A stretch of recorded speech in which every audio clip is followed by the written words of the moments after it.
Well, that is what this series is going to be all about. The story of the events and the people who, over centuries, came together to bring us in from the cold and to wrap us in a warm blanket of technology is a matter of vital importance. I take going up in the world like that for granted. We all do. And as the years of the 20th century have gone by, the things we take for granted have multiplied way beyond the ability of any individual to understand in a lifetime. Down there is one of the biggest, most complex cities in the world, full of people using things as if they understood them, and sometimes not even knowing they're doing it.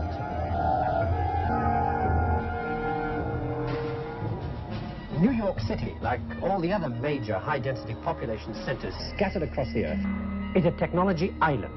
I'd like you to meet a few people who were in or near New York City on a November evening over a decade ago.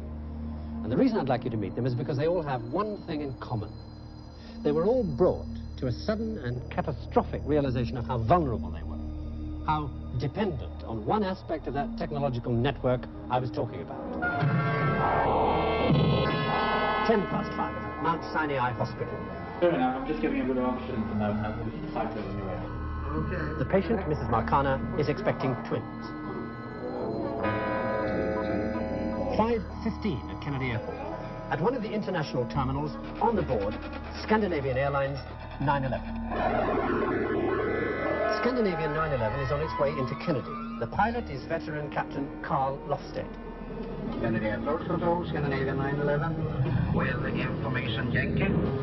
5,000 feet, approaching Greenland. Scandinavian 911, roger. Park there, Park 1221 radio vector final. Runway 4 right ILS. Please fasten your seatbelts. Runway lights at 2 o'clock. Okay, I see you. With the next contraction, Dave, you'll take a deep breath and push real hard, okay? I think one is about to start. Take a deep breath and push real hard. Okay, push. At Mount Sinai Hospital, Mrs. Marcana is in labor. Okay, fair. I think you can put her to sleep now. Fair enough. The anesthetic being used at the time is a mixture of gases, including one called cyclopropane. It's potentially explosive, but everybody knows that. Okay, we got a baby. It's now exactly 16 minutes and 10 seconds past 5. That's where this comes in. It's a relay, and its job is to detect changes in power going onto a transmission line. These up here. Power flows north along these lines, and on the particular evening in question, this relay detected an increase in power on one of those lines that was above a preset limit. When that happened, magnets set around this metal cup caused it to rotate, and that brought this arm to make a contact like this. That contact was made on the evening of November the 9th, 1965, at 16 minutes and 11 seconds past 5.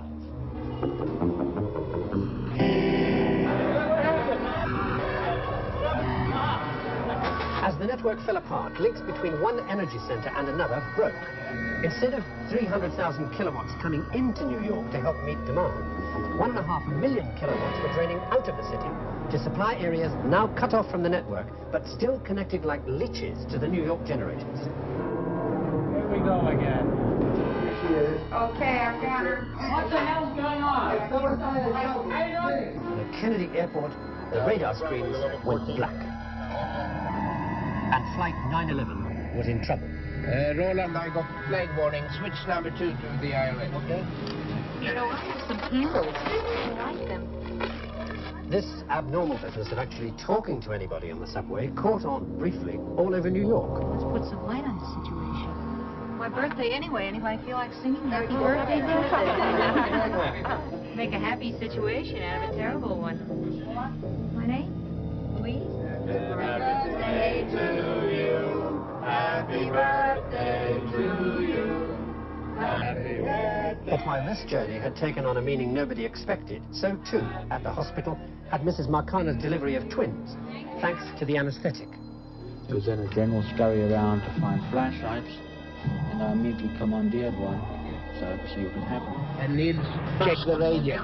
Kennedy Approach Control, Scandinavian 911, the INS went to west. I've got some wine. What do you need? That's the cake. I The extraordinary thing in the subways was that a full hour into the crisis, nobody was trying to escape from the trap. Yeah, it's not even a escape.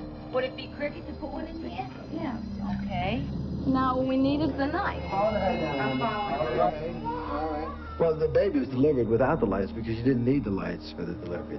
That's manipulative. Remember, you're reaching up into the uterus, grabbing a foot, which is strictly by feel. You rupture the membranes and you bring the foot down. The second baby was vigorous, and we repaired the piece.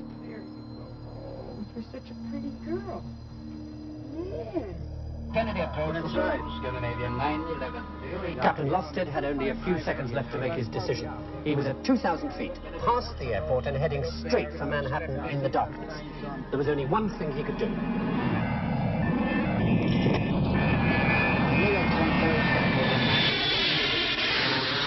Lofted and 200 other jets that night landed with the help of radio working on planes sitting on the ground. And finally, as in all good fairy stories, it was over. A few days later, people were back at their daily routine as if it had never happened. The night New York became a trap, forgotten.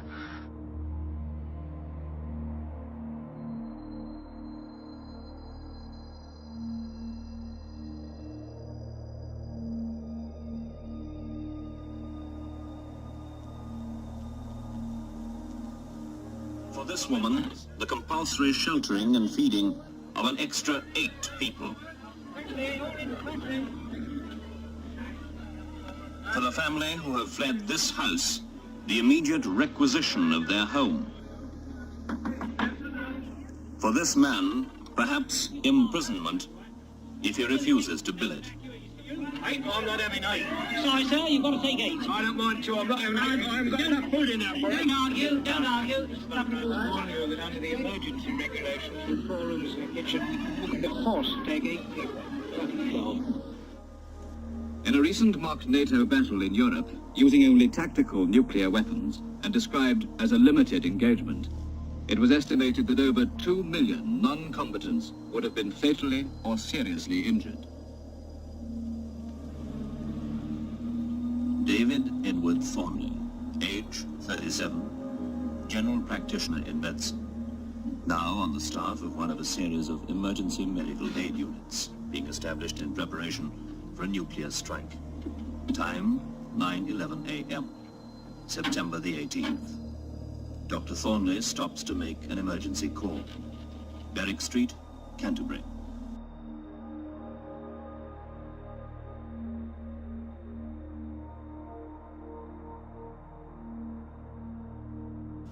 "12 miles from the airfield at Manston on the Kent coast.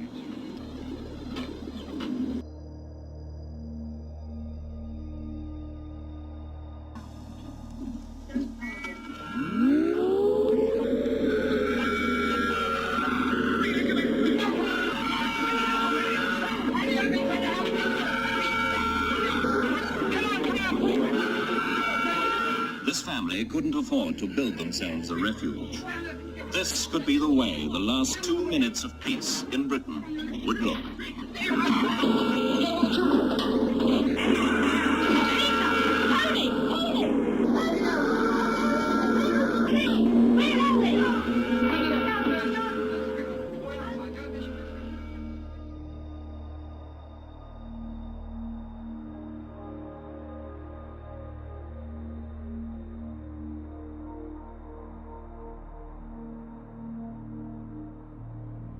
More on the latest building collapse in New York. You might have heard a few moments ago I was talking about the Salomon Brothers building collapsing.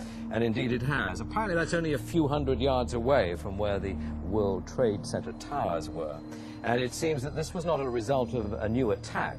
It was because the building had been weakened during this morning's attacks. We'll probably find out more now about that from our correspondent, Jane Stanley. Jane, what more can you tell us about the Salomon Brothers building and its collapse?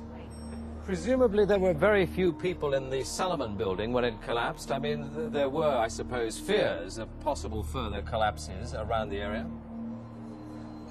That's what you would hope, because this whole downtown area behind me has been completely sealed off and evacuated, apart from the emergency workers. That was done by the Mayor, Rudy Giuliani, much earlier today, because of, course, the dreadful collapse of the Twin Towers of the World Trade Center.